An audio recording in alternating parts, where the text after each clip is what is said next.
Chers collègues, c'est un sujet extrêmement important pour lequel je ne suis pas arrivé, comme l'a dit Monsieur le Président, avec mes certitudes.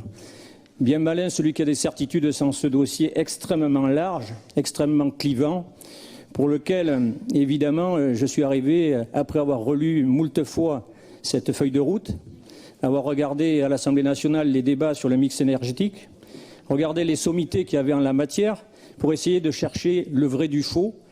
Je regrette parfois, souvent, dans cette nation et ici dans cette région, qu'on ne puisse pas avoir des débats avec les spécialistes, les sommités, ceux qui sont d'un côté, ceux qui sont de l'autre, de manière à ce qu'on puisse avoir argument contre argument, un peu approcher la vérité, alors qu'on a souvent ces débats-là, d'un côté chacun d'un bord et de l'autre chacun d'un bord, où on ne peut pas confronter ces arguments précis qui pourraient nous permettre à nous, politiques, de comprendre le sens de ce mix énergétique qu'on nous promet.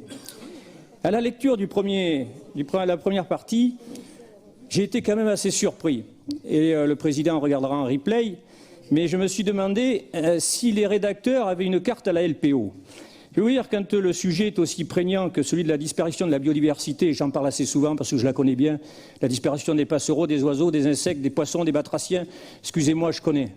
Mais quand on me marque juste sur les têtes d'oiseaux que c'était 2 espèces de perdrix, espèces chassables pour les 220 000 chasseurs girondins, ou d'Aquitaine, pardon, de Nouvelle-Aquitaine, la tourterelle pour les chasseurs médocains, le pinson pour les chasseurs des Landes. Est-ce que vous croyez qu'on ne pouvait pas trouver mieux? Je pourrais vous parler du râle déjeuner que chassait mon grand-père, je pourrais vous parler de la rousserolle, je pourrais vous parler de la mésange bleue, je pourrais vous parler du loriot, je pourrais vous parler de tellement d'oiseaux qui disparaissent aujourd'hui à vitesse grand V que d'aller chercher juste ceux qui sont aujourd'hui dans le spectre de la LPO, ce n'est pas forcément le meilleur moyen de me mettre dans une prédisposition acceptable sur ce dossier. Alors ensuite, si on parle du mix énergétique, évidemment, je prends bien note qu'aujourd'hui, l'essentiel, et j'en fais mien, puisqu'il y a des dossiers dans cette feuille de route que je pourrais encenser, et il y en a beaucoup. L'exercice est assez limite sur le temps de parole, donc je vais m'attacher à ce qui ne va pas, même si j'aurais aimé parler des problèmes de santé, et Mme Janson le sait, sur l'amiante, je suis président d'un collectif des gens touchés par l'amiante et par les CMR, donc il y a bien des sujets avec les perturbateurs endocriniens qui m'intéressent. Mais pour autant, sur le mix énergétique, si aujourd'hui le réchauffement climatique est dû au gaz à effet de serre, alors évidemment j'essaie de regarder, j'écoute un peu Jean-Marc Jancovici, je regarde un peu les autres et je me dis effectivement, il semblerait que notre production électrique aujourd'hui est à 90% décarbonée par le nucléaire. Bon, effectivement, le nucléaire aujourd'hui c'est un gros mot, le diesel est un gros mot, mais évidemment les gens qui sont aujourd'hui, moi dans mon milieu rural, utilisent du diesel et sont chauffés par un nucléaire qui ne produit pas de gaz à effet de serre. Par contre, on me parle de faire des substitutions par des énergies, alors j'ai bien regardé, pilotables et alternatives. Quand on fait de l'alternatif et le recul sur l'Allemagne et sur l'Espagne nous montre que le nucléaire ne baisse pas, qu'il faut garder des productions pilotables pour pallier au fait qu'il n'y aura pas de vent ou pas de soleil.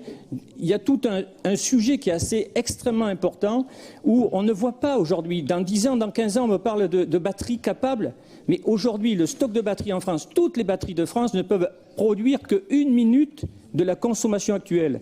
Mais je vous invite à regarder les spécialistes en la matière. Moi, je prends que vous notez, par exemple, que l'éolien offshore est aujourd'hui mature.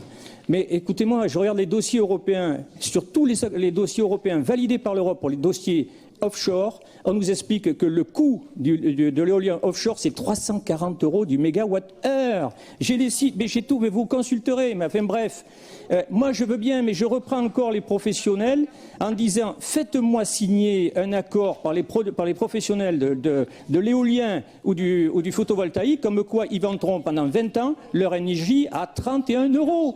Il n'y en a pas un. On est en train de nous mettre en place une énergie qui coûte extrêmement cher. Et si je prends les propos qui sont donnés par M. Jancovici ou d'autres que je fais mien, au lieu d'investir 25 milliards dans l'éolien offshore, si on le reverse pour enlever les chaudières fuel, les 4 millions de foyers qui ont aujourd'hui des chaudières fuel en milieu urbain, on enlève de suite des particules fines. Quand je fais des propositions sur le diesel en disant ne pourrons pas nous mettre un kit qui permet de faire diminuer de 70% les particules fines de tous les moteurs diesel, essence et j'en passe et des meilleurs.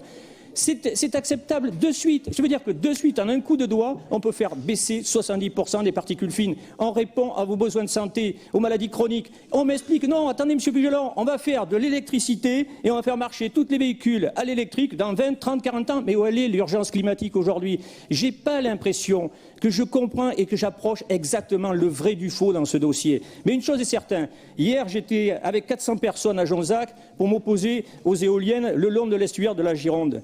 Quand le président s'abstient sur un dossier comme ça, qu'en même temps il me dit je veux préserver toutes les zones humides de la Nouvelle-Aquitaine, zéro impact sur les zones humides. Mais par contre, on tolère 50 000 mètres cubes de béton, des centaines de tonnes d'acier et on continue. En même temps, il promet on va développer le tourisme durable. Le tourisme durable, ces élus qui sont là-bas en Charente-Maritime, depuis 30 ans qu'ils sont élus maires, que tous ces élus ont travaillé sur le tourisme durable, qu'ils en ont fait un vecteur grâce à ce territoire qui est protégé, où aujourd'hui ils ont réalimenté, il y a des gens qui viennent y habiter, toutes les maisons sont réoccupées, il y a des gens qui veulent prendre leurs vacances parce qu'ils quittent la Lorraine, parce qu'ils en ont marre des éoliennes, parce qu'ils viennent ici. Et on nous explique, allons-y gaiement, développons l'éolien, ça va être bon pour la Nouvelle-Aquitaine.